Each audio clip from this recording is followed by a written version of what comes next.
What's up, guys? So I'm back at you again, Pods and Cars.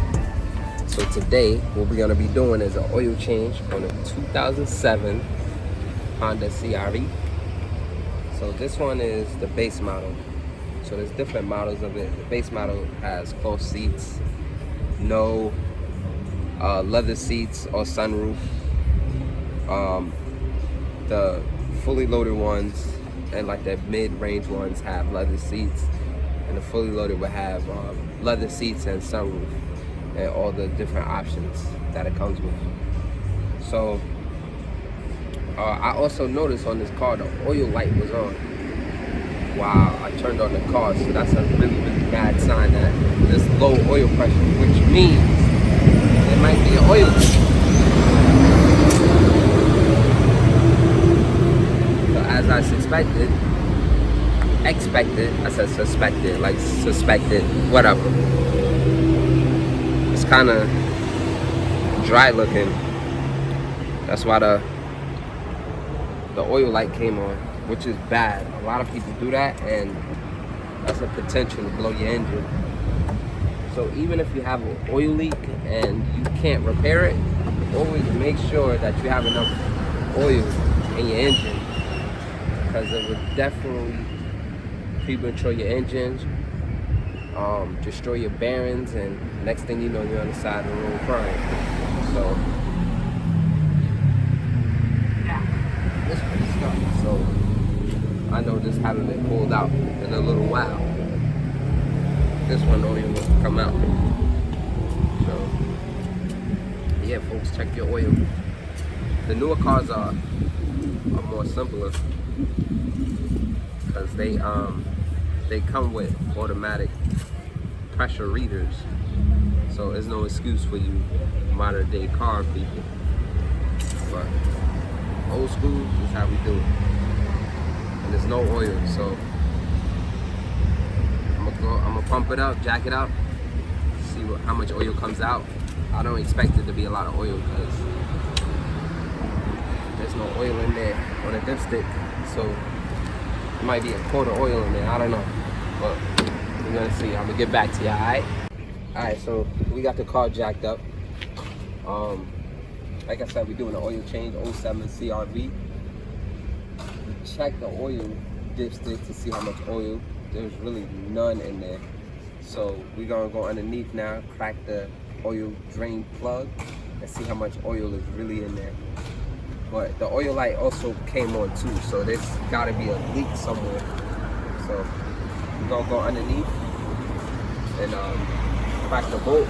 Let me show you.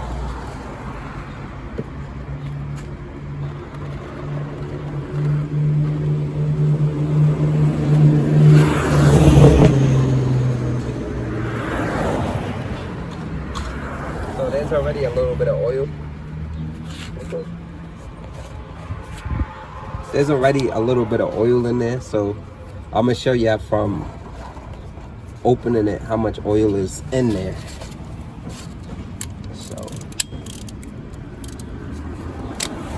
sometimes these things be really tight on here. What the heck? A few moments later. This thing don't want to cooperate today. Okay. Yeah, sometimes these drain plugs be on so tight when you gonna get an oil change and everything, and that's kind of bad because it destroys like the seal. Like there's like a rubber seal. Sometimes it's copper that seals the oil in it.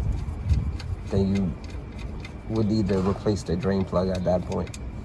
But drain plugs is cheap anyway. But all right, so you ready?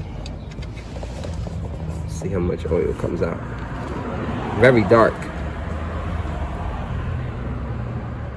Yeah, it should be flowing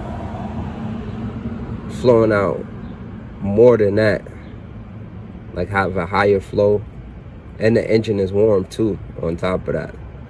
So that's how you know. That's probably less than that's about like a quart and a half maybe, if that, which is bad. Bad, bad, bad.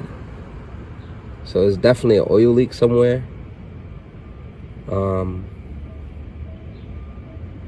I know like the valve cover looks like it may be leaking, but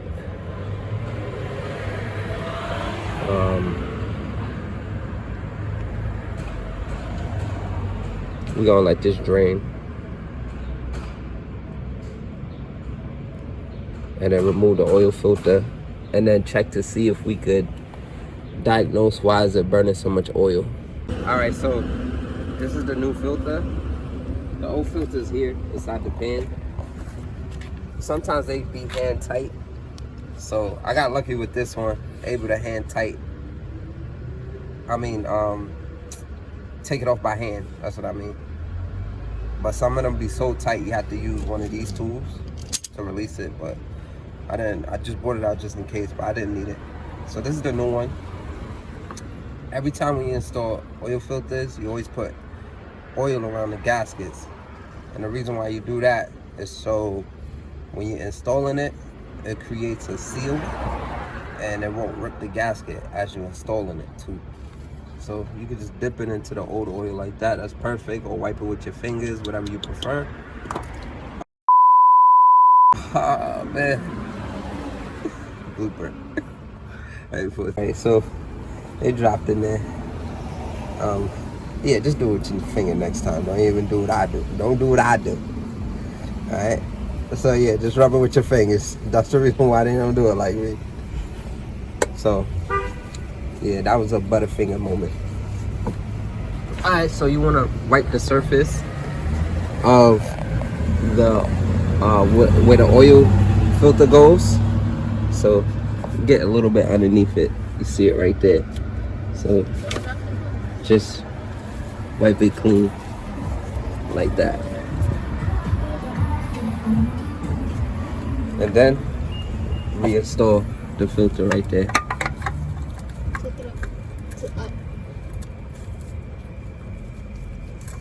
So, and then remember, put oil on it and then just do it hand tight. That's all you need. You don't need to overkill it. Once you feel it snug, just give it like a half turn. That's it. That's all you need. If you do it too tight, it'll be hell to get that off, first and foremost. And secondly, you can bust the gasket because it comes with a gasket to seal it.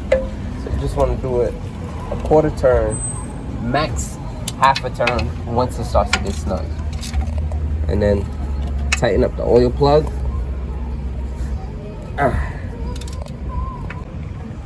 They have specs on it on how tight to do the oil plug, which is right here, the oil plug.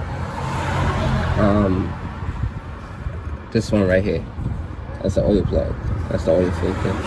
Just to give you a close up. So they have specs on how tight to do this one. I usually don't go by the specs. I just snug it up really tight. But I don't overkill it because this can crack sometimes, or the threads and the bolts or on the pan can strip. So don't overkill it, but just nice and tight where it's not gonna leak. So we finished down below with the oil filter and the oil drain plug. So everything is finished. So you could jack the car down, and then now you can add the oil. So I like to clean this out a little bit, make sure that there's no dirt debris that goes inside of the engine. Try to keep that down as much as possible. So now it's just time to add oil. This is the easy part. I'm quite sure people know how to do it, but if you don't, there you go. So this one takes 4.5 quarts.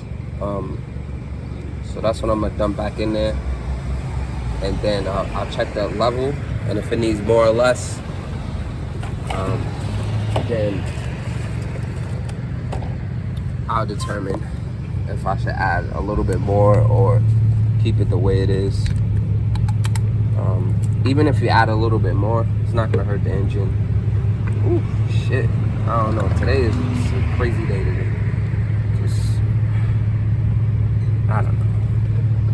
I mean, I don't know, but I'm gonna figure it out. But anyway, usually if you put a little bit more than what's in the dipstick, that's fine. It's not gonna hurt your engine.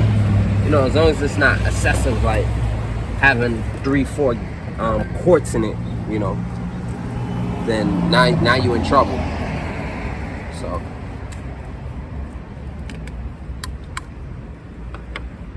I'm gonna get back to y'all in a second.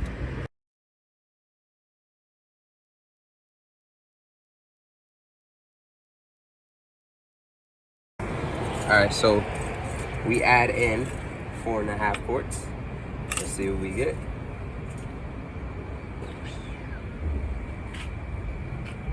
So both the holes right here are covered with oil. That's how you know the engine is full. So we're gonna check it again. So wipe it off. Put it back in the hole.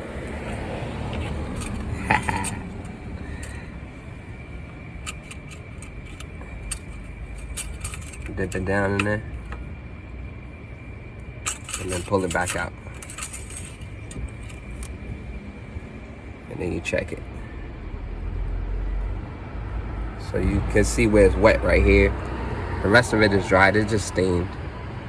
But it's wet all the way down from here, all the way down, so you know it's full. And that's it. Put back on oil cap.